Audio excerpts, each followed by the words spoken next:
Dans cette vidéo, je vais te démontrer pourquoi on peut dire que Jalika et Lala sont des opposés. Et puis, je vais lire les commentaires que tu m'as laissés dans la revue de l'épisode 2 de Maîtresse d'un homme marié. Donc, reste jusqu'à la fin pour la lecture des commentaires.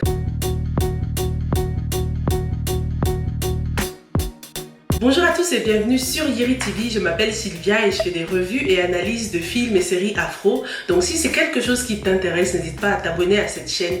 Active aussi la petite cloche pour ne rater aucune nouvelle revue. Depuis le début de cette série, on compare toujours Cher et Biram, ce qui est normal, hein, c'est des frères. On compare aussi souvent Marem et Jalika. Hein. Il y en a beaucoup qui ont dit que ça pourrait être des sœurs même et tout. Mais avec le début de cette saison 2, on peut dire qu'il y a une espèce de parallèle entre Jalika et Lala. On voit qu'elles sont dans un moment assez clé de leur vie, un moment crucial de leur vie. Lala est enceinte et elle veut divorcer de son mari, tandis que Jalika, elle a un cancer. Mais depuis le début de cette série, on voit que ces deux femmes ont des comportements très différents face aux problèmes. Dans cette série, Jalika passe pour une femme qui est très forte, hein, qui est battante et très courageuse aussi, alors que depuis le début, on voit que Lala est quelqu'un de faible d'esprit, elle a besoin d'un psy, elle pleure souvent et elle a beaucoup de mal à se défendre, Lala en général. Le caractère battant et courageux de Jalika s'est vraiment accentué après l'annonce de son cancer. Et pour moi, c'était dans l'épisode 50. Donc c'est très important d'aller regarder l'épisode 50 encore une fois avant de commencer cette nouvelle saison. Je trouve que l'épisode 50 résumait bien le caractère de Jalika, dans le sens où, dans cet épisode, lorsqu'elle a appris pour son cancer, son comportement était assez remarquable. La façon dont Jalika a annoncé surtout ce cancer aux autres était aussi très remarquable. Lorsqu'elle annonçait cette maladie à Biram et à son copain, elle n'a pas lâché une seule larme. C'est pour te dire le degré de courage de Jalika. Quand tu apprends une nouvelle comme ça, normalement tu peux même pas te contenir. Elle n'a pas pleuré devant eux, elle a été forte et courageuse. Certes, elle était triste, mais elle a essayé de se retenir devant les autres jusqu'au moment où elle était toute seule dans sa chambre. C'est lorsqu'elle était dans sa chambre toute seule qu'elle va break down, elle va pleurer. C'était vraiment émouvant. Mais voilà, c'est pour te montrer à quel point elle est forte et à quel point aussi elle ressemble à sa mère, parce que dans l'épisode 2 aussi de la saison 2, sa mère se cache derrière la porte pour pleurer. Elle attend vraiment de sortir de la chambre de Jalika pour se lâcher pour pleurer quoi. Donc voilà, Jalika et sa mère ont beaucoup de choses en commun. Hein. Ce sont des femmes qui veulent se montrer comme des femmes fortes et courageuses devant les autres. Justement, concernant cet épisode 2, la mise en scène, c'était complètement à l'opposé de ce qu'on montrait par rapport à Lala. Lorsqu'on filme Jalika dans cette chambre, on montre que sa tête bien sûr, mais elle garde la tête haute, Jalika. Même en temps de douleur, en temps de faiblesse, elle garde la tête haute et encore une fois, elle ne verse aucune larme. Franchement, je trouve cette femme super courageuse et c'est vraiment quelque chose qu'il faut souligner parce que là, elle est vraiment au plus bas là.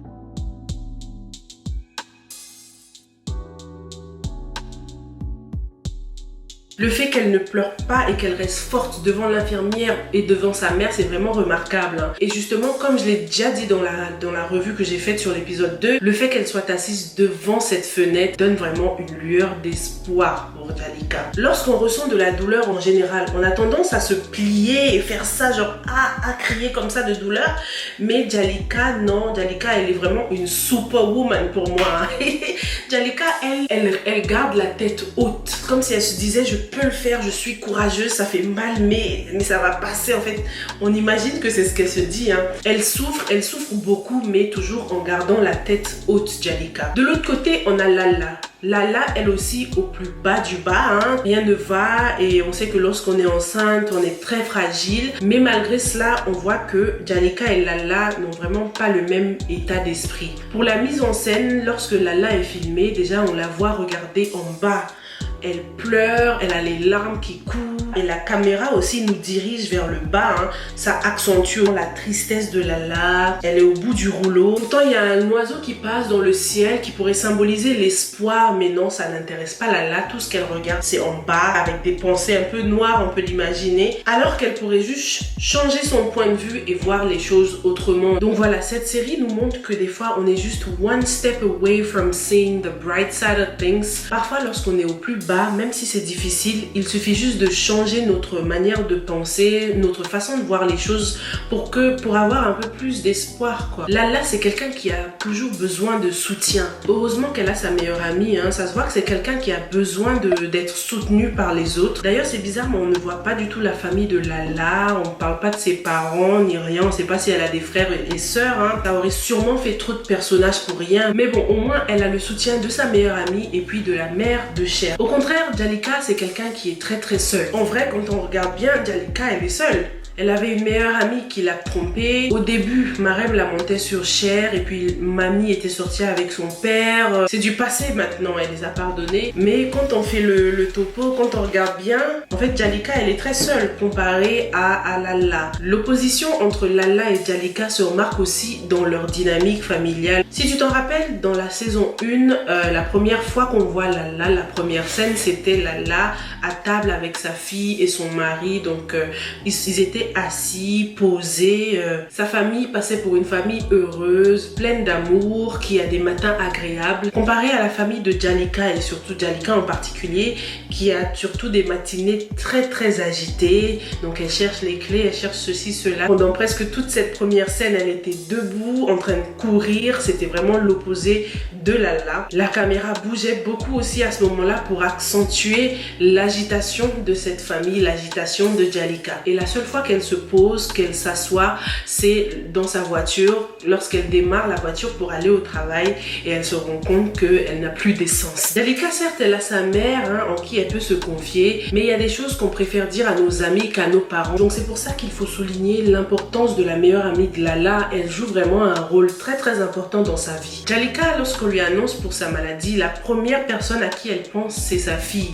Donc malgré les difficultés, même lorsqu'elle est au plus bas, sa priorité ce sont ses enfants, comment ils vont vivre sans elle. Et je pense que ce sont ces enfants qui sont aussi une source de motivation pour Jalika. C'est pour ça qu'elle reste une femme forte, parce qu'elle sait très bien que si elle part là, Biram ce sera pas forcément le père idéal, donc elle ne peut pas laisser ses enfants. Passons maintenant à la lecture des commentaires que tu m'as laissés pour l'épisode 2 de la saison 2 de Maîtresse d'un homme marié. Déjà, merci à Khadijatou Diop et tous ceux qui m'ont confirmé par rapport à la sœur de Monsieur Ndoye. Donc apparemment, c'était bien sa sœur. Donc petite ou grande sœur, je suis pas encore fixée. On verra ça par la suite. Alors, il y a Miss Werou qui dit « Lala sur la falaise ». On ne peut pas affirmer qu'elle est juste là pour prendre l'air. On peut avoir des envies de se... et ne pas forcément passer à l'acte. Oui, c'est sûr qu'elle a sûrement pensé à ça, parce que pourquoi elle irait dans un endroit comme ça, éloigné, tout en haut, c'est forcément pour se jeter peut-être, tu vois. Donc c'est sûr qu'elle a eu des pensées un peu noires là. Merci aussi à Minaka et tous les autres pour l'explication donc de ce que la mère de Cher lui disait, hein, disait à Biram et à Cher. Donc super, vous êtes top. Sans la traduction, c'était un peu compliqué là, et voilà, flemme d'attendre 24 heures. Fallait que je fasse la vidéo quoi. Alors il y a Mbaye Mamour qui dit « Juste pour te dire que Edmo, c'est son nom de scène dans la vraie vie, Mustapha est un artiste rappeur. » Oui, ça je le savais, hein, je sais qu'il est un rappeur dans la vraie vie. Donc en fait, il a utilisé son vrai nom d'artiste pour la série. C'était un peu confusing, mais bon, on comprend pourquoi c'est plus facile, parce qu'il fait ça dans la vraie vie, donc pourquoi pas garder le même nom d'artiste. Alors ensuite, elle dit « La famille Ndoye, la dame est sa grande sœur qui vient s'installer sans prévenir. Juste, je te rappelle que les grandes sœurs se comportent comme des mamans au Sénégal. » Ok, donc ça pourrait être la grande sœur. Alors, il y a Mariem Chon qui me dit « Marem Fall est la coordinatrice et Marem de la série, son vrai nom est Halima. » Oui, donc par rapport à ça, moi j'ai vu Marem Dial pour le nom de la coordinatrice. En fait, je pensais que c'était le personnage Marem Dial qui avait aidé pour la coordination. C'est comme ça que j'ai compris ça, mais en fait, je crois que j'ai mal compris, donc voilà. Donc Marem Dial qui est sur la liste de l'équipe de tournage, c'est pas la même Marem Dial, le personnage de la série. Ok, ça c'est clair. Et je sais que elle s'appelle Halima Gadji, ça je le sais. Mais je pensais qu'en fait c'était le personnage de Marem qui était la coordinatrice. Je sais pas pourquoi j'ai pensé ça. It doesn't even make sense quand je le redis là. It doesn't make sense. Alors il y a Touré Tour qui dit « La sœur de Monsieur John m'a vraiment surpris. Je viens de découvrir cette facette d'elle. Elle est une présentatrice d'émissions de télé dans la vraie vie. » Il y a beaucoup de présentateurs télé qui jouent dans les séries sénégalaises. Hein. Même dans la série Dérapage, je crois qu'il y avait avait un présentateur là qui a joué dans l'épisode 4, je crois, si je me trompe pas. Alors, Bella Diallo dit, en tout cas, le choix de l'actrice qui joue la sœur de Monsieur John est bien fait. On dirait vraiment sa sœur. Elle a l'air culottée et très peste. Trop de mystère autour de Raki et de Mustapha à voir. J'ai bien aimé qu'on voit une femme voilée, une femme avec les cheveux courts. Oui, il y a plus de diversité. L'épisode 2 est meilleur que le premier, mais c'est vrai que c'est sombre pour l'instant. Oui, donc beaucoup de facettes de la femme, hein. La femme voilée, la femme aux cheveux courts, la femme claire, noire, grosse, mince. Il y a tout quoi dans cette série. On représente la femme dans une grande généralité. Donc, girl power. Et il y a Fassi qui dit, ah oui, je savais qu'elle était vivante. Obligée, sans elle c'est mort, je souffre avec elle. Ah bah ouais, notre Jalika, s'il n'y avait pas Jalika, je te jure je serais allée fight Marodi. Alors Rokaya S, la séquence du bureau est ma préférée, j'adore. Dans cette scène, on voit que Cher et Biram sont respectivement le yin et le yang, très puissants. Ah, c'est trop ça, moi aussi c'était ma scène préférée. Il y a quelqu'un qui m'a dit, arrête de dire que c'est ta scène préférée. Et je crois qu'il y avait quelqu'un qui m'a dit, le contraste est encore plus puissant dans le sens où Biram habillé en noir, on l'a mis dans un fond blanc, et puis Cher habillé en blanc et dans un fond noir, donc...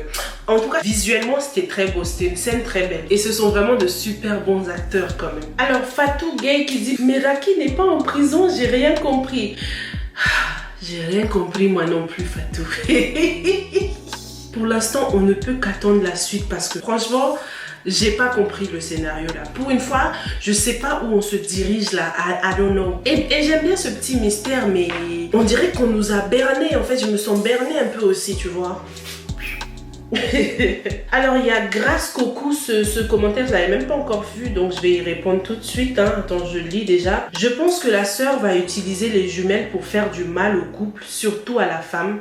On verra bien. En tout cas cette série est top, on attend la suite. Merci beaucoup Grâce pour ce commentaire. Je vais y répondre tout de suite parce que je vois que j'ai pas encore répondu, mais elle est tout à fait capable, hein. Franchement moi je vois bien, parce que les jumelles là c'est des bonnes actrices. Moi j'ai envie de les voir beaucoup plus là dans cette série.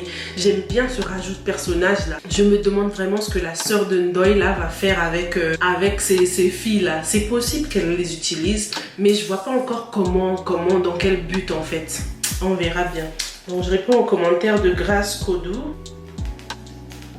Pour l'instant, je dirais plutôt que peut-être qu'une des jumelles va mal se comporter et puis la sœur va accuser la mère, elle va dire ouais tu vois, ta femme c'est pas une bonne femme, elle travaille au lieu de rester à la maison. Un truc comme ça, tu vois, mais bon. Franchement, pour l'instant, je sais pas, déjà, je savais même pas qu'il allait avoir un rajout de personnage. Donc, il y a Williams937 qui dit, il est où Maki? Répondez-moi s'il vous plaît. Maki, pour l'instant, on l'a pas montré, hein. Ils vont pas montrer tous les personnages d'un coup. Faut bien développer les histoires de chacun. Donc, pour l'instant, on peut dire que c'est des scènes de présentation, d'ouverture. Donc, on va bientôt entrer dans le vif du sujet. Alors, il y a Mam Bayan Thiam qui dit, moi, j'ai comme l'impression que la mère de Cher n'est pas la mère de Biram. Cette dame, elle déteste tout ce qui s'attache à Biram, sa femme et ses enfants. Contrairement à son comportement avec Cher, pour Raki, là, personne n'a rien compris. Pour la sœur, je pense que c'est la grande sœur et pas la petite sœur parce qu'elle a un peu trop d'autorité sur le gars, je trouve. Donc vous êtes beaucoup à penser que la sœur pourrait être la grande sœur, hein. Et c'est très intéressant ce qu'elle dit sur la mère de Cher. C'est vrai qu'on peut croire qu'elle déteste Biram, mais peut-être qu'elle veut le protéger au contraire parce qu'elle pense qu'il mérite mieux que Jalika et tout, tu vois.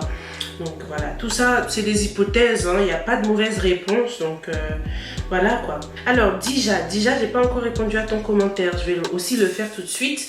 Il semble que Raki et Mustapha vivent ensemble parce que Raki lui a sorti les habits pour qu'ils aillent rendre visite à sa mère. Et Raki avait des bagues à sa main, donc peut-être que le mariage a été fait. Et voilà, on va y revenir de toute façon. Il y a beaucoup d'anguilles sous roche. Alors Dija, coucou Dija. Alors Adia Sadio qui dit, moi je veux voir Marem. On veut tous voir Marem, je te jure, on est pressés. Bertiel Kumba dit, moi j'ai l'impression que Raki veut ou va essayer de tuer Mustapha. Oh my god, là ce serait chaud, hein. Raki la meurtrière là, non, j'espère pas quand même. Alors là, maîtresse d'un homme marié, ça va devenir autre chose.